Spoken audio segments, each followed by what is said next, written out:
Do you track your local school district spending? If not, you probably should. I'm Charles Blaine, and this is Texas Tomorrow.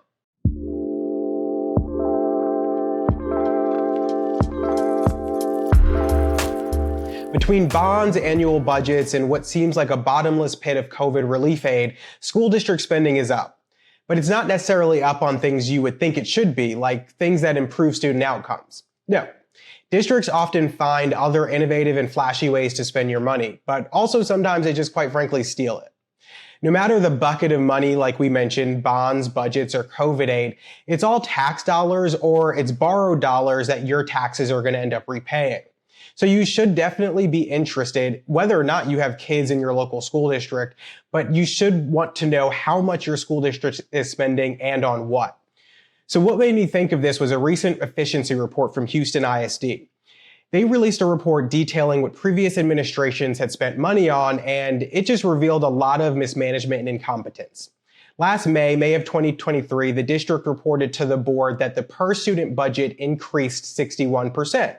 So you'd think, great, they're spending more money on each kid. But at the same time, they reported that they lost 27,000 students. So much of that cost increase was purely for central office staff. This report also called attention to the fact that the district spent $20 million on 175 buses that they did not need at all, like at all. The report also found that the district was spending money on outside contractors despite having employees who could perform the same work, former employees who were still being paid after they left, employees who made $25,000 a year, earning more than $100,000 in overtime, and the district was spending $6,400 per student to transport them to school when the national average for that cost is $1,200. Another district, Fort Bend ISD, recently reported that a $1.2 billion bond they passed had a shortfall of $133 million because they didn't properly estimate building supply costs or square footage for new buildings.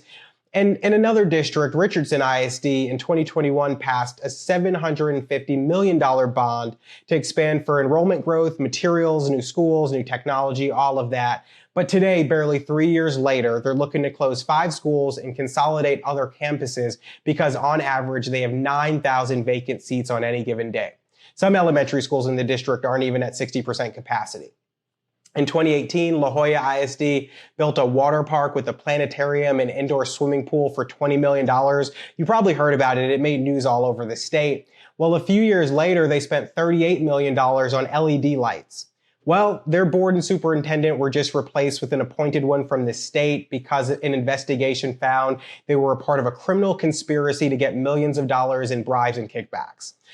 All of these instances were preventable, but it's boards with little oversight from the public and even less accountability who do what they want with your tax money. And don't think that because you Google your local school district and none of these scandalous endeavors pop up that they're not happening. I mean, they very well could be. But unfortunately, most people don't find out about them until a big story breaks.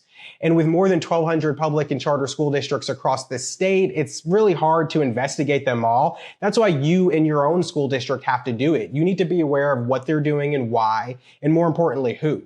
Know who's on your board, know their motivations, their actions, know them personally, because it's harder to take advantage of people when they're looking at you in the eye. Thanks for tuning in for this week's episode of Texas Tomorrow. I hope you'll tune in next week for another episode. And in the meantime, please share it with your friends, your family, like it, share it on social media, and make sure to let us know if there's a topic that you care about or your neighbors care about that we have yet to cover.